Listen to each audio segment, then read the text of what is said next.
नमस्कार, आप देख रहे हैं के न्यूज नेशनल और मैं हूं आपके साथ में शोभित पाठक। तो रुक करते हैं महत्वपूर्ण सुर्खियों पर। तमिलनाडु के कुन्नूर में हेलीकॉप्टर दुर्घटना में सीडीएस जनरल विपिन रावत के साथ जान गंवाने वाले ब्रिगेडियर एलएस लिड्डर का अंतिम संस्कार किया गया। 26 नवंबर 2020 को दिल्ली के बॉर्डर पर शुरू हुए किसान आंदोलन को औपचारिक रूप से समाप्त करने का ऐलान कर दिया गया है, जिसके बाद किसान घर वापसी के लिए तैयार हो गए हैं। राजस्थान के जयपुर में ओमिक्रॉन संक्रमित सभी 9 मरीजों को अस्पताल से डिस्चार्ज कर दिया गया है। गुरुवार को उनकी कोरोना रिपोर्ट नेगेटिव आई है। तमिलनाडु के हेलीकॉप्टर हादसे में शहीद हुए chief of defence staff general Vipin Rawat, उनकी पत्नी मधुलिका समेत 13 जवानों का शव गुरुवार शाम करीब 7:45 बजे दिल्ली के पालामेड पोर्ट पर लाया गया। उत्तर प्रदेश के सीएम योगी आदित्यनाथ ने आगामी विधानसभा चुनाव में बीजेपी के 350 से ज्यादा सीटें जीतने का उन्होंने दावा किया है। तमिलनाडु के कुन्नूर में हेलीकॉप्टर दुर्घटना में सीडीएस जनरल विपिन रावत के साथ जान गंवाने वाले ब्रिगेडियर एलएस लिड्डर का अंतिम संस्कार किया गया। आज सुबह उनके पार्थिव शरीर को आर्मी के बेस अस्पताल के शंकर विहार में उनके आवास पर ले जाया गया था। इसके बाद दिल्ली कैंट के बराड स्क्वायर में उन्हें अंतिम संस्कार की तैयारियों के बाद उनका अंतिम संस्कार किया गया। उन्हें अंतिम विदाई देने के लिए सेना और नेवी एयरफोर्स के सीनियर ऑफिसर पहुंच चुके थे। कुछ देर में राजकीय सम्मान के साथ उनका अंतिम संस्कार किया गया। सीडीएस जनरल रावत का अंतिम संस्कार दिल्ली के कैंट में 7:15 पे किया गया। आम जनता कारजमार्ग स्थित आवास पर सुबह 11 बजे से दोपहर 12:30 बजे तक सीडीएस जनरल विपिन रावत को श्रद्धांजलि दे सकती है। सैन्यकर्मी दोपहर 12:30 बजे से 1:30 बजे तक के बीच अंतिम विदाई देंगे। इसके बाद पार्थिव शरीर को दिल्ली के कैंट बराड स्क्वायर में अंतिम संस्कार के लिए ले जाया जाएगा। जनरल विपिन रावत की दोनों बेटियां कार्तिका और तारिणी भी एयरपोर्ट पर मौजूद थी। जब हरकुलिस विमान से जनरल रावत के शव का ताबूत नीचे उतारा गया तो दोनों बेटियां ताबूत में रखे पिता की पार्थिव देह को एकटक निहारती रहीं। दोनों ने माता पिता के पार्थिव शरीर को प्रणाम कर ताबूत पर मत्था टेका। उनका रो रो कर बुरा हाल हो रहा था। 26 नवंबर 2020 को दिल्ली के बॉर्डर पर शुरू हुए किसान आंदोलन को औपचारिक रूप से समाप्त करने का ऐलान आखिरकार 9 दिसंबर 2021 को कर दिया गया। सिंघू बॉर्डर पर संयुक्त किसान मोर्चा की बैठक चली। इस बैठक में मौजूद राजस्थान के किसान नेता हिम्मत सिंह गुर्जर ने बताया कि केंद्र सरकार को आधिकारिक पत्र आ गया है और एसकेएम ने निर्णय लिया है कि किसान आंदोलन को स्थगित किया जाएगा। हम दिल्ली की घेराबंदी समाप्त कर सभी मोर्चे खाली कर रहे हैं। उन्होंने कहा कि सीडीएस विपिन रावत के शहीद होने के कारण कल यानी कि 10 दिसंबर को अंतिम संस्कार होने के बाद ही मोर्चे को रवाना किया जाएगा। 11 दिसंबर को मोर्चे में जश्न के साथ रवाना किया जाएगा। एसकेएम की अब आखिरी बैठक शुरू हो गई। इस बैठक के समाप्त होते ही आंदोलन समाप्ति की घोषणा मंच से ही की गई और इस बैठक के बाद भाकियू नेता राकेश टिकैत गाजीपुर बॉर्डर पर आए और मंच से आंदोलन को समाप्ति का ऐलान भी किया। बुधवार रात सिंघू बॉर्डर पर बैठक में शामिल होने के बाद भाकियू के राष्ट्रीय प्रवक्ता राकेश टिकैत ने देर रात गाजीपुर बॉर्डर पर लौट गए थे। उन्होंने किसानों से इस बैठक पर चर्चा की। सिंघू बॉर्डर पर आज फिर बैठक में राकेश टिकैत शामिल हुए। वहां आंदोलन वापसी का औपचारिक ऐलान होते ही टिकैत फिर से गाजीपुर बॉर्डर पर गए और किसानों को संबोधित किया। इसी तरह अन्य किसान नेता अपने मोर्चे पर जाकर किसानों को उनकी जीत के बारे में जानकारी दी गई। राजस्थान के जयपुर में ओमिक्रॉन संक्रमित सभी 9 मरीजों को अस्पताल से डिस्चार्ज कर दिया गया है। गुरुवार को उनकी कोरोना रिपोर्ट नेगेटिव आई थी। राज्य स्वास्थ्य विभाग के मुताबिक सभी 9 लोग पूरी तरह स्वस्थ और बिना लक्षणों के हैं। उनके खून, सिटी स्कैन और अन्य टेस्ट नॉर्मल आए हैं। डॉक्टरों का कहना है कि उन्हें 7 दिन क्वारंटाइन में रहने के लिए कहा गया है। कर्नाटक के मुख्यमंत्री बोम्मई ने बताया कि राज्य में कोरोना के मैनेजमेंट के लिए छात्रों के हॉस्टल और कोरोना क्लस्टर्स के लिए अलग अलग गाइडलाइंस जारी की गई हैं। उन्होंने बताया कि एक्सपर्ट्स कमेटी के साथ बैठक करने के बाद कोरोना की मौजूदा स्थिति के बारे में जानकारी जुटा ली गई है। मौजूदा पॉजिटिविटी रेट को देखते हुए घबराने की कोई जरूरत नहीं है, बल्कि सतर्कता बरतने की जरूरत है। वहीं अहमदाबाद प्रशासन ने कोरोना महामारी से बचाव और नियमों की अनदेखी करने वालों के लिए पूरी सख्ती दी है और यहाँ एक शादी समारोह के दौरान हेल्थ केयर वर्कर्स ने दुल्हन और यहाँ शामिल हुए गेस्ट के वैक्सीनेशन सर्टिफिकेट चेक किए। जिन लोगों ने वैक्सीनेशन के दोनों डोज नहीं लिए थे उन्हें टीका भी लगाया गया। तमिलनाडु के हेलीकॉप्टर हादसे में शहीद हुए chief of defence staff general Vipin Rawat, उनकी पत्नी मधुलिका समेत 13 जवानों का शव गुरुवार शाम करीब 7:45 बजे दिल्ली के पालम एयरपोर्ट पर लाया गया। करीब 9 बजे प्रधानमंत्री नरेंद्र मोदी एयरपोर्ट पर पहुंचे और जनरल रावत समेत सभी शहीदों को श्रद्धांजलि दी। शहीदों के ताबूत देखकर पीएम ने हाथ जोड़े, सिर झुकाया और अपनी आंखें बंद कर ली। इसके बाद मोदी शहीदों के परिजनों से एक-एक कर मिले और उन्हें ढांढस बंधाया। इससे पहले रक्षा मंत्री राजनाथ सिंह और राष्ट्रीय सुरक्षा सलाहकार अजीत डोभाल करीब 8:30 बजे एयरपोर्ट पहुंचे और सभी शहीदों के परिजनों से मिलकर बातचीत की। पीएम के बाद राजनाथ सिंह और अजीत डोभाल ने शहीदों को श्रद्धा सुमन अर्पित किए। सीडीएस विपिन रावत समेत 13 शहीदों के अंतिम दर्शन के लिए तीनों सेना के प्रमुख भी पालम एयरपोर्ट पहुंचे। थल सेना प्रमुख जनरल एमएम नरवणे, नौसेना प्रमुख एडमिरल आर हरि कुमार और वायुसेना प्रमुख air chief marshal V R Chaudhary ने भी शहीदों को श्रद्धांजलि अर्पित की। सीडीएस रावत की बेटी बिलख रही है तो दोनों ने माता पिता के पार्थिव शरीर को प्रणाम कर ताबूत पर मत्था टेका। उनका रो रो कर बुरा हाल हो रहा था। जनरल रावत की बड़ी बेटी का नाम कृतिका है और कृतिका की शादी हो चुकी है। फिलहाल वह मुंबई में रहती है। छोटी बेटी का नाम तारणी है जो दिल्ली हाईकोर्ट में वकील के तौर पर प्रैक्टिस कर रही हैं। उत्तर प्रदेश के सीएम योगी आदित्यनाथ ने आगामी विधानसभा चुनाव में बीजेपी के 350 से ज्यादा सीटें जीतने का दावा किया है। उन्होंने यह भी कहा है कि राज्य में कोई भी दूसरी पार्टी बीजेपी को चैलेंज करने की स्थिति में नहीं है, क्योंकि उनकी सरकार ने लोगों के लिए जो काम किया है उससे उन्हें और पार्टी का आत्मविश्वास और मजबूती आई है। आज समाजवादी पार्टी के नेता अखिलेश यादव पर निशाना साधते हुए योगी आदित्यनाथ ने कहा कि विपक्ष मोहम्मद अली जिन्ना का जिक्र करके चुनाव में ध्रुवीकरण करना चाहता है। इसके साथ ही योगी आदित्यनाथ ने कहा कि प्रियंका गांधी का इलेक्शन टूरिज्म राज्य में कांग्रेस को जिता नहीं पाएगा। साथ ही यह भी कहा कि लखीमपुर खीरी केस में किसी को भी बचाया नहीं जा रहा है। यूपी की 403 में से बीजेपी 350 से ज्यादा सीटें जीतेगी, इस बात में कोई शक नहीं है।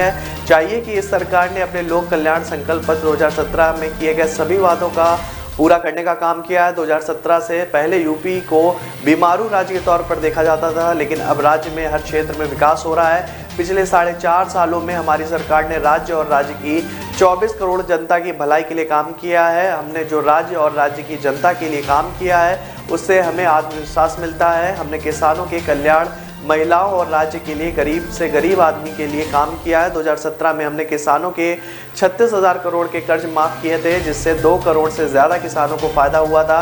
यूपी भविष्य में भारत का वैश्विक स्तर पर सुपर पावर बनने में अहम भूमिका निभाएगा। तो रुक रहा एक छोटे से ब्रेक के लिए, ब्रेक के बाद जल्द हाजिर होंगे।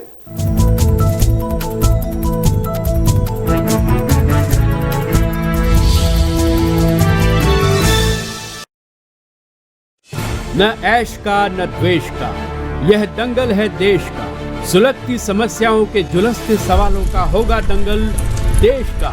प्रशासन के प्रश्नों को लेकर होगा दंगल देश का। शिक्षा, स्वास्थ्य, समाज, कानून और व्यवस्था के आज क्या है हालात। सोमवार से शुक्रवार रोज रात 8 बजे जलपा क्षत्रिय के साथ दंगल देश का।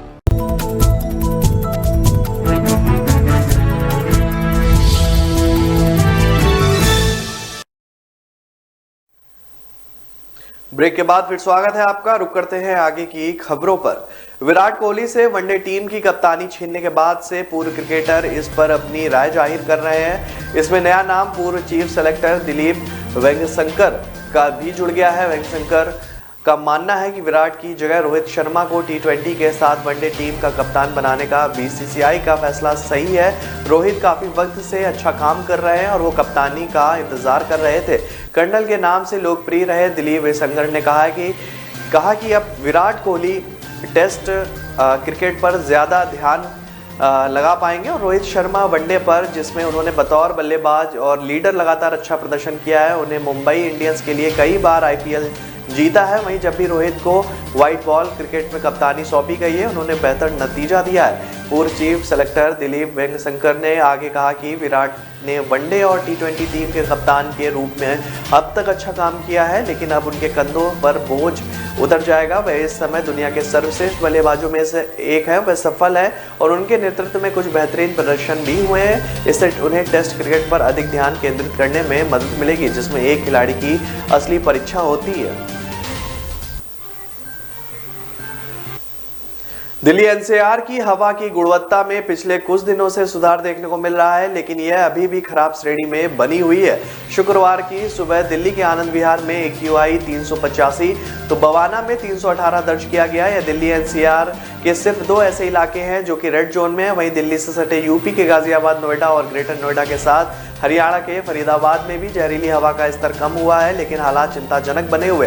दिल्ली में आज ओवरऑल AQI 293 दर्ज किया गया, जो गुरुवार की अपेक्षा अधिक है। बहरहाल दिल्ली एनसीआर में राजधानी के आनंद विहार और बवाना को छोड़कर सभी इलाकों की हवा में सुधार दर्ज किया गया है। दिल्ली में आज आया नगर में AQI 178 दर्ज किया गया, जो सबसे कम था। हालांकि अन्य इलाके भी अब 285 से नीचे आ गए। वहीं यूपी के गाजियाबाद के लोनी में AQI 195 और संजय नगर में 200 दर्ज किया गया, जबकि नोएडा के सेक्टर 116 और 184 में ये कम दर्ज किया गया। ग्रेटर नोएडा के नॉलेज पार्क में 3 में यह 188 पर बना हुआ है। वहीं इस बार प्रदूषण की जबरदस्त मार झेलने वाले हरियाणा के फरीदाबाद में AQI 200 के करीब पहुंच गया है।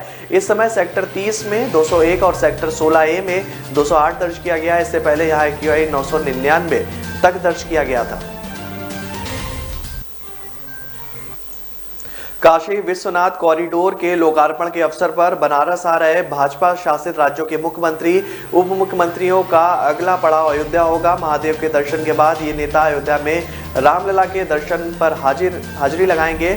चुनावी साल में इस आयोजन को सरकार संगठन आस्था के सम्मान व विकास के शो केस के तौर पर पेश करने में जुटा हुआ है। पीएम नरेंद्र मोदी 13 दिसंबर को बनारस में काशी विश्वनाथ कॉरिडोर का लोकार्पण करेंगे। करीब 32 महीने में तैयार हुए इस कॉरिडोर ने विश्वनाथ मंदिर की तस्वीर बदल कर रख दी है। इससे गंगा के किनारे से मंदिर तक पहुंचाया जो है लोगों के लिए आसान हो जाएगा। साथ ही परिसर में 27 पुराने मंदिरों का जीर्णोद्धार कर दर्शन की एक लंबी श्रृंखला तैयार की गई है। पीएम जब इसका लोकार्पण करेंगे उस दौरान भाजपा शासित राज्यों के सीएम व डिप्टी सीएम भी मौजूद रहेंगे। शाम को 80 घाट से शुरू होकर बनारस के सभी प्रमुख घाटों पर नाव व क्रूज से गंगा की यात्रा का भी आनंद लोग ले सकेंगे और आरती में भी शामिल होंगे। इसके अलावा दिन में 14 दिसंबर को मुख्यमंत्रियों का सम्मेलन होगा। योगी सरकार की मेजबानी में हो रहे सम्मेलन को नरेंद्र मोदी व भाजपा के राष्ट्रीय अध्यक्ष जेपी नड्डा भी संबोधित करेंगे। पीएम के अलावा बाकी नेता अयोध्या का रुख करेंगे। सूत्रों के अनुसार 14 दिसंबर को सम्मेलन खत्म होने के बाद वहां मौजूद मुख्यमंत्री, उप मुख्यमंत्री बस से अयोध्या आएंगे। हालांकि 15 दिसंबर के लिए भी विशेष बस की व्यवस्था की गई है, जिससे अगर कुछ लोग सुबह आना चाहें तो वह आसानी से आ सकेंगे। एक दिन पहले पहुंचे लोग शाम को सरयू आरती का हिस्सा बनेंगे। अगले दिन सुबह रामलला का दर्शन करेंगे और हनुमानगढ़ी में सिर नवाएंगे। किसान आंदोलन खत्म होते ही इसका क्रेडिट लेने की होड़ शुरू हो गई है। दिल्ली बॉर्डर पर बैठे किसानों की वापसी अगले 2-3 दिनों में होनी है, मगर पंजाब के नेता उससे पहले ही आमने सामने हो गए हैं। इसमें सबसे आगे हैं पूर्व सीएम कैप्टन अमरिंदर सिंह और मौजूदा मुख्यमंत्री चरणजीत सिंह चन्नी। कांग्रेस छोड़ने के बाद पंजाब लोग कांग्रेस बना चुके हैं। कैप्टन अमरिंदर सिंह ने दावा किया है कि तीनों कृषि कानून वापस लेने में उन्होंने केंद्र सरकार से लगातार बात की। पंजाब में सर्वदलीय बैठक बुलाई गई और अब उन्हीं के प्रयासों से किसान वापस लौट रहे हैं। उन्होंने ही मुख्यमंत्री रहते हुए आंदोलन में जान गंवाने वाले किसानों के परिवारों को मुआवजा और नौकरी देने की शुरुआत की है।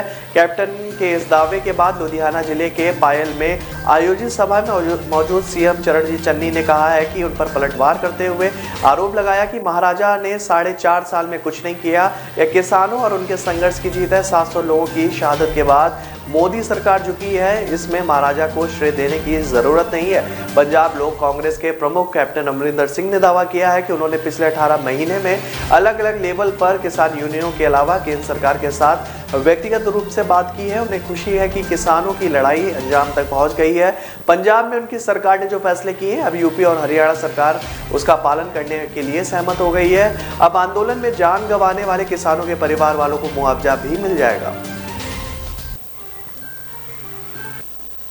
हर मुद्दे पर ट्वीट करने वाले पंजाब कांग्रेस के प्रधान नवजोत सिद्धू ट्विटर पर ही गिर गए हैं। उनके फॉलोअर्स ने सिद्धू को हेलीकॉप्टर क्रैश में शहीद हुए सीडीएस विपिन रावत और दूसरे सैनिकों को श्रद्धांजलि न देने के मामले में घेरा है। हेलीकॉप्टर क्रैश में एक सैनिक का भी है और फॉलोअर्स ने इसे सिद्धू का पाकिस्तानी प्रेम बता दिया है। इसकी शुरुआत तब हुई जब सिद्धू ने कांग्रेस की अंतरिम अध्यक्ष सोनिया गांधी को जन्मदिन की बधाई दी। सिद्धू ने सोनिया गांधी के साथ अपनी फोटो ट्वीट की। इसमें लिखा कि आपको आपकी तरह ही इस विशेष दिन की बधाई। इसके बाद फॉलोअर्स ने सिद्धू की खिंचाई करना शुरू कर दिया। सिद्धू के सोनिया को बर्थडे विश के ट्वीट के नीचे फॉलोअर्स ने ताबड़तोड़ ट्वीट करने शुरू कर दिए। उन्होंने लिखा कि सीडीएस विपिन रावत की अकस्मात मृत्यु पर कुछ नहीं बोला और यह फिर बड़े भाई इमरान और बाजवा ने मना किया है। अंकुर सिंह नाम के फॉलोअर्स ने लिखा है कि इमरान खान के छोटे भाई सिद्धू देश ने आप मुंह से खोया है, लेकिन आपने संवेदना तक व्यक्त नहीं की। एक फॉलोअर ने यहाँ तक लिख दिया कि इमरान खान का जन्मदिन होता तो आपकी पार्टी चल रही होती। पाकिस्तान प्रेम के आरोप लगातार उन पर लगते रहे हैं। सिद्धू को लेकर ताजा बवाल तब हुआ जब उन्होंने करतारपुर कॉरिडोर से जाते वक्त इमरान खान को अपना बड़ा भाई बता दिया था। इससे पहले भी पाक आर्मी चीफ कमर बाजवा के गले लगने से विवादों में आ गए थे। पूर्व सीएम कैप्टन अमरिंदर सिंह ने भी सिद्धू को लेकर कई सवाल खड़े कर दिए। तो रुक रहा एक छोटे से ब्रेक के लिए, ब्रेक के बाद जल्द हाजिर होंगे।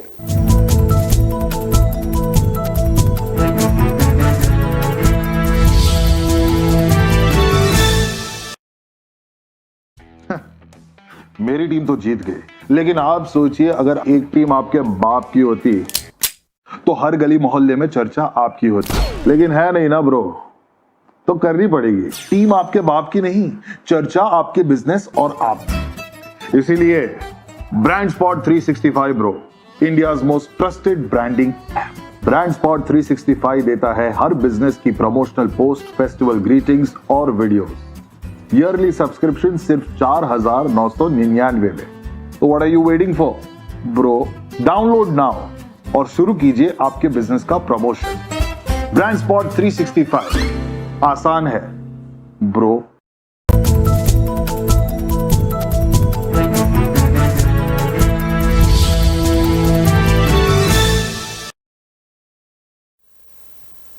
ब्रेक के बाद फिर स्वागत है आपका। रुक करते हैं आगे की खबरों पर।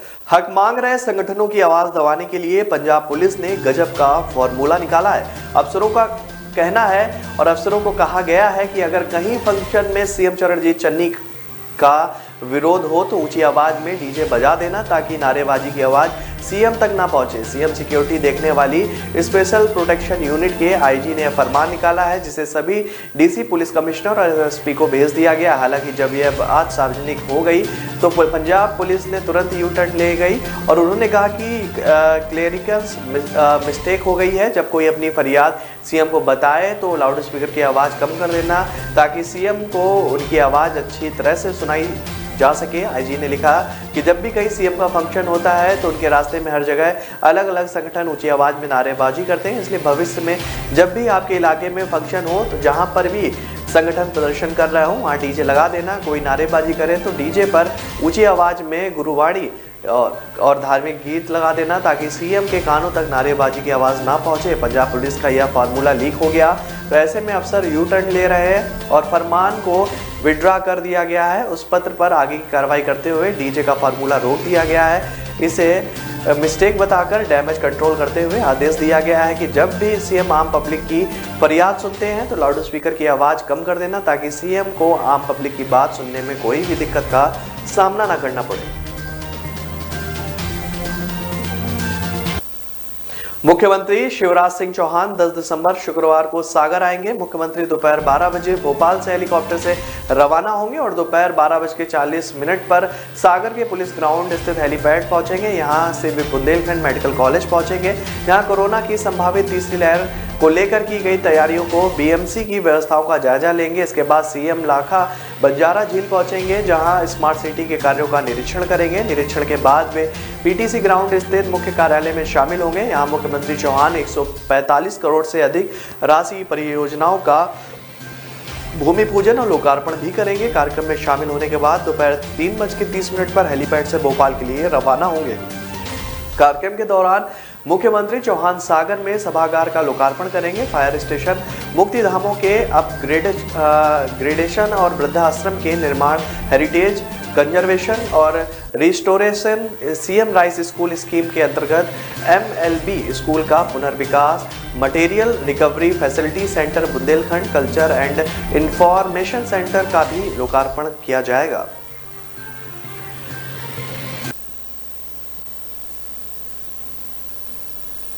हरियाणा के झज्जर में जननायक जनता पार्टी के तीसरे स्थापना दिवस पर आयोजित जन सरोकार रैली में उप मुख्यमंत्री दुष्यंत चौटाला ने किसान आंदोलन खत्म होने की घोषणा पर बड़ा बयान दिया है। दुष्यंत चौटाला ने कहा है कि यह संयोग है कि 9 दिसंबर को एक और इतिहास रच गया।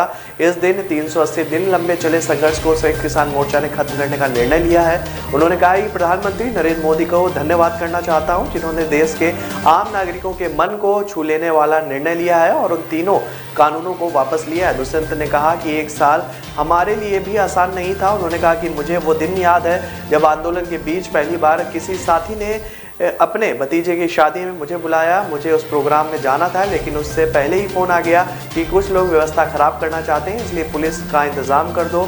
दुष्यंत ने कहा कि उन्होंने शादी में जाने का ही प्रोग्राम कैंसिल कर दिया। उन्होंने कहा कि आंदोलन के बीच कई साथी नाराज भी हुए और दबाव भी बनाया गया। भाई साहब फैसला करो, लेकिन हमने निर्णय लिया कि फैसला आपके हित में होना चाहिए और वो इस कठिन दौर में करने का भी काम उन्होंने किया। बिहार के नेता प्रतिपक्ष तेजस्वी यादव गुरुवार को रेचल के साथ परिणय सूत्र में बंध गए। दिल्ली के साकेत स्थित मीसा भारती के सैनिक फार्म हाउस पर विवाह समारोह संपन्न हुआ।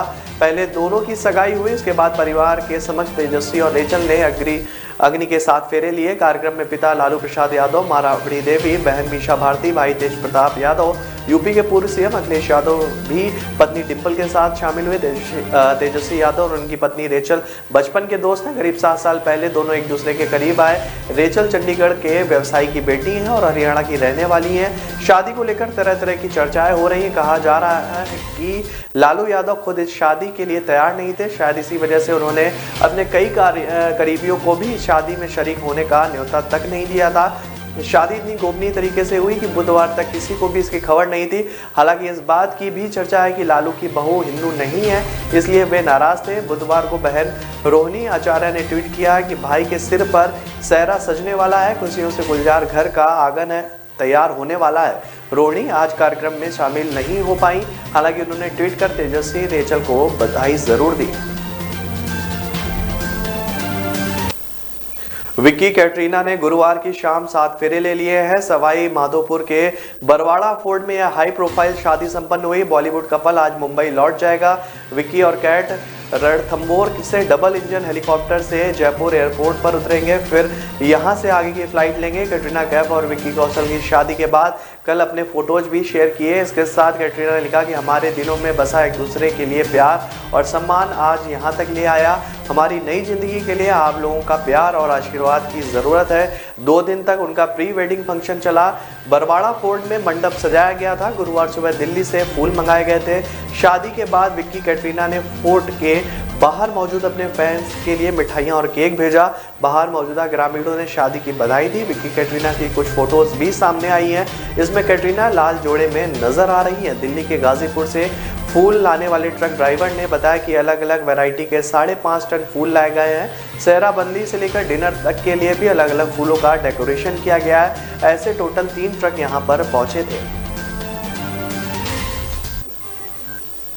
तो फिलहाल इस बुलेटिन में मेरे साथ इतना ही। आगे की खबरों के लिए बने रहिए के न्यूज़ नेशनल के साथ। नमस्कार।